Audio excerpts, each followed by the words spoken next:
You are listening to Walking Home from the ICU. We will be exploring how to save and preserve lives in the ICU. All opinions and views shared are unaffiliated with any organization.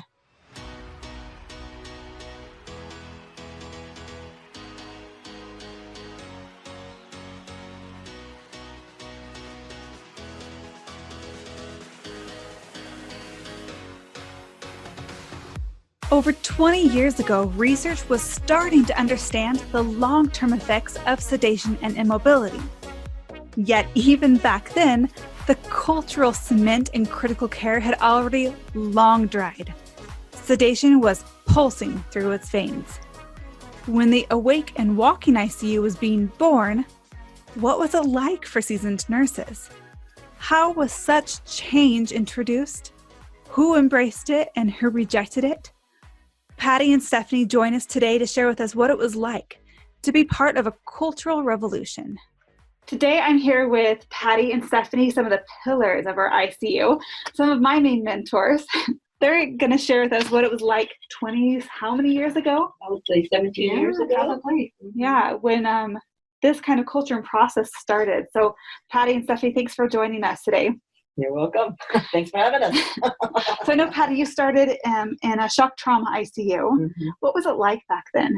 Sedate and really no activity, and had the attendings, nurse practitioners, taking care of all the patients. And so how did this concept of totally flipping that culture come to pass? Who came and said, let's wake them up and move them? And how did you feel about that? I do believe from the respiratory unit, the nurse practitioners came up, Polly and Louise, and they were like, should start moving our patients. And that's how it sort of got implemented.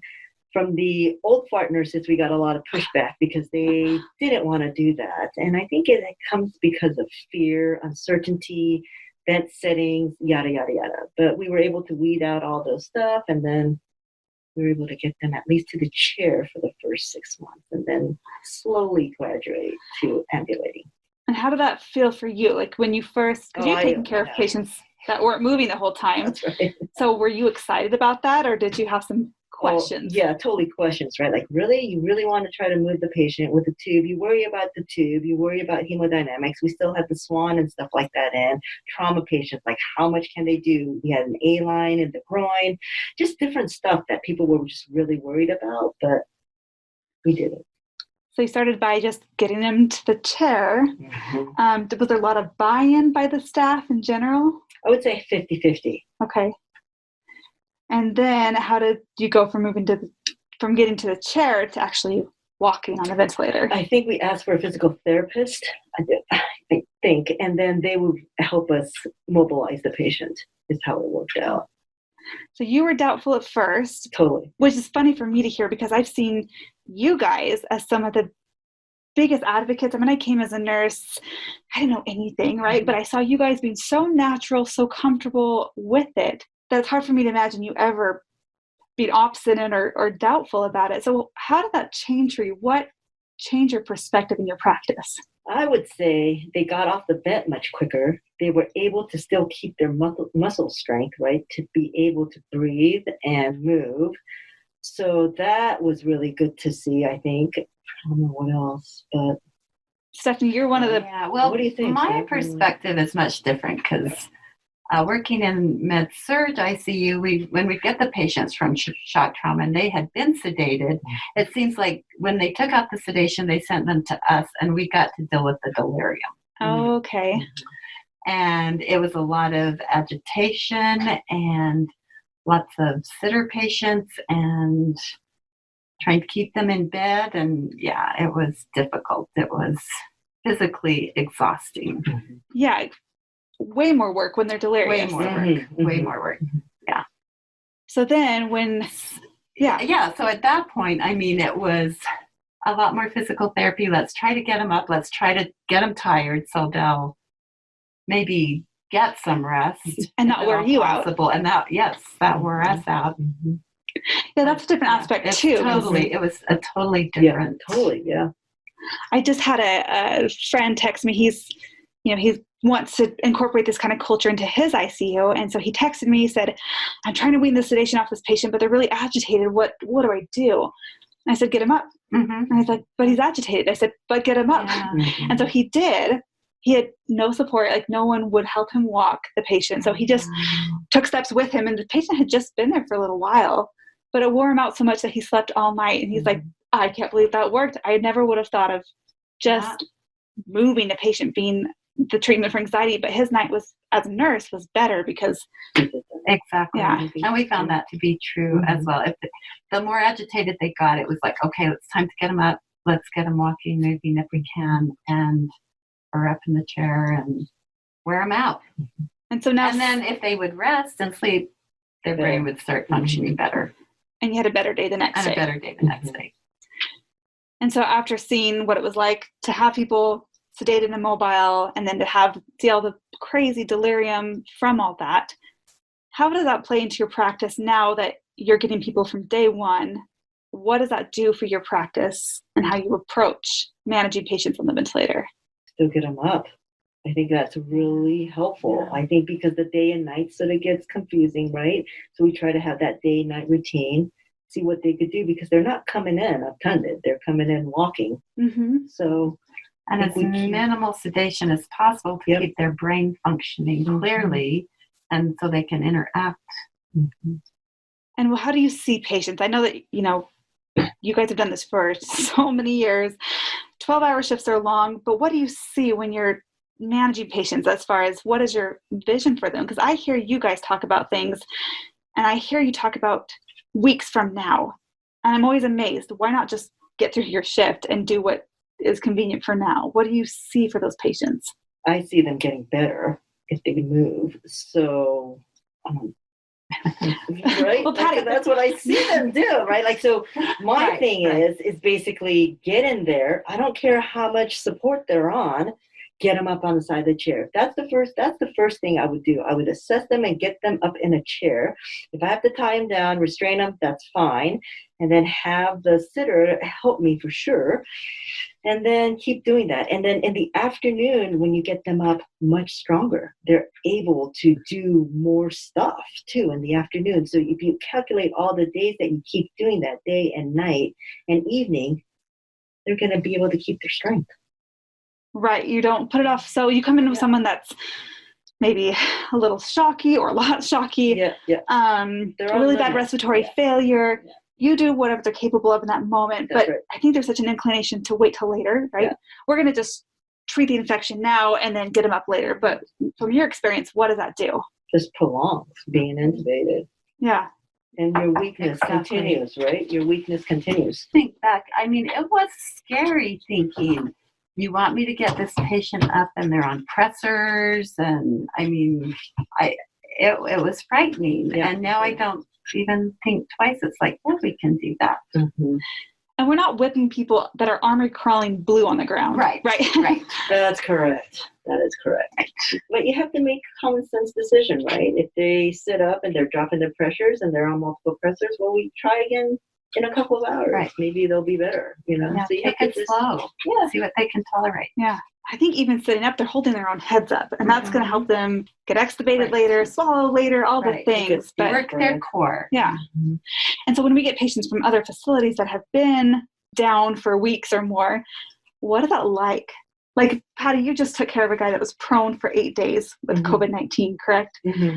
So when you first got him up, what was that like? And that was just 8 days. Yeah, so I slowly titrated that sedation down to see where he's comfortable, but he couldn't even hold his head up. He couldn't even sit up. He was flimsy all over, like nothing. He was just like Jello. Did that scare you? No, I just knew he was weak because he was sedated. And I think everyone's really afraid of falls, this big liability about fall. So what gave you the courage to get out? No, because we have our physical therapist, and then I had another nurse helping us out. So one, held his head up so we could support his head, and then the other held his back. And we just sat there for 15 minutes with him. I mean, that's all he was able to do after those 8 days of straight shot sedation. Which I think mobilizing patients isn't a general ICU skill. Because when you just trach and peg them and send them to LTAC, you never develop that skill of moving an adult-sized newborn, right? But you, as a team, you guys were comfortable with that. Yeah. And we don't. And that's the key word, isn't it? Team. Yeah. I think what I hear from the PT world sometimes is they don't feel very much support from the nurses. Right. The nurses will even put up excuses of, well, the patient didn't sleep well that night, or they're tired right now, or they're, we're busy. They're lazy, right? Right, but I see you guys already have. I didn't say that. But you guys, lazy. but physical therapy comes in, and a lot of times you guys already have your patients up in a chair, writing on a board saying, "I'm ready to walk." Where's PT? Right. So, how do you see your relationship with physical therapy? Pretty positive. I mean, we rely on help. Yeah. They're very helpful. They're like, hey, do you want me to take them to the bathroom for you? Whatever. They're part of our team. They're invested as much as we are. And also the respiratory therapists are amazing. Yeah.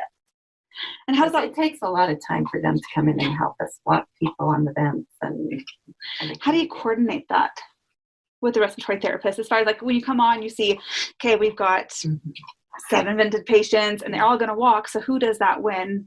How do you coordinate that as a charge nurse? Physical therapy does, right? Usually it's between the bedside nurse and respiratory and PT.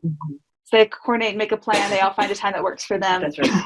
It's just amazing. With so much going on, it always happens. I mean, these patients walk 3 times a day. Do you ever feel like that's excessive for your patients? No. I did at first. Absolutely. Mm-hmm. How did you find time for it? In between 10 and 12 o'clock, right? When there's downtime, when we don't have to give meds. I think that's a good time to do it after you do your 10 o'clock vitals and boom, you conquer your activity. Oh, I like that. So there's kind of an ingrained timeline. Yes. Same thing in the afternoon. Yes. Things are usually a little more calmed down around rounds at that point. After 2 o'clock, right. I think is good. And then we sit them up until, And in the evening, we don't have a physical therapist, and yet the team still does it. They still get them up. They still do it. Yeah. They're as passionate as anybody. And I just think it ends up being safer when you've done it from day one, because you don't have to combat this severe weakness. Patients are already walking, oftentimes without a walker or anything. Mm-hmm. So there's not a huge fall risk. It's just getting that stupid ventilator and the oxygen ready and having someone to hold all your pumps and everything else. And chest tubes and and vacuums and all the things. But no, it's pretty amazing. And how do you teach other nurses to do it? Or what do you do when other nurses come and they have a totally different background and culture? Watch and learn. They have no other choice, right? It's like, welcome to what we do. That's right. Watch and learn, and we're doing it. And I think they feel comfortable. Like once they see us making adjustments easy, like putting the tube somewhere else so the patients are not going to pull. Right. I think they just see that done. It's easily doable. So. Yeah, they see PT coming in. They see the tech coming in to help. They see everyone just taking their place and. It is a magical orchestration. Like I remember, I was a brand new nurse. I had no idea, but everyone just kind of carried me through it and said, but it was, welcome to the unit. This is what we do. Yeah, no choice. Jump in. Please hold the tube. I don't care what we do. Yeah. And how's that impacted your career as far as fulfillment in your career?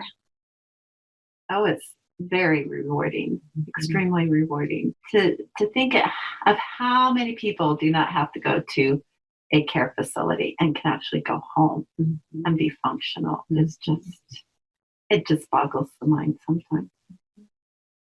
Especially through such long and productive careers as yours, how many people have you not just like maintained a heartbeat or got their lungs better, but you preserved their functionality, their humanity, because you let them be awake and be human and moving while here. Yep. What other pearls of wisdom would you share with our ICU community? I don't know, except move them, get them up and moving. Like that COVID patient walked out of here, which is pretty impressive. Being in, the hospital, 3 days, something like that. So, it's better to be active and be proactive for your patients because they're not going to be able to talk to you about that. Yeah, and you don't want them to lose their strength. Well, you're kind of a tough love, Patty. I mean, you get the patients that are obstinate and don't want to move because we know that you get them one way or another to get going. But I don't know why I get them. Well, that's why, because you come in and you're like, here's how it's going to go. Right step. But you both do it so lovingly that patients trust you. They're willing to do it. They see the confidence and the vision that you have. And there are those patients that are so frightened oh, I'm going to fall. And if you just take it slow and easy, and our physical therapists are amazing at talking them through everything. Yeah, that's true. But I hear you. I mean, you have such a nurturing voice. You just come in and you're like, here's what we're going to do. It's going to be great. It's going to be fun. Oh, yeah. But you do amazing work, and you change so many lives and giving people their true lives back. So thanks for all you do and for teaching our team and preserving our culture throughout all these years.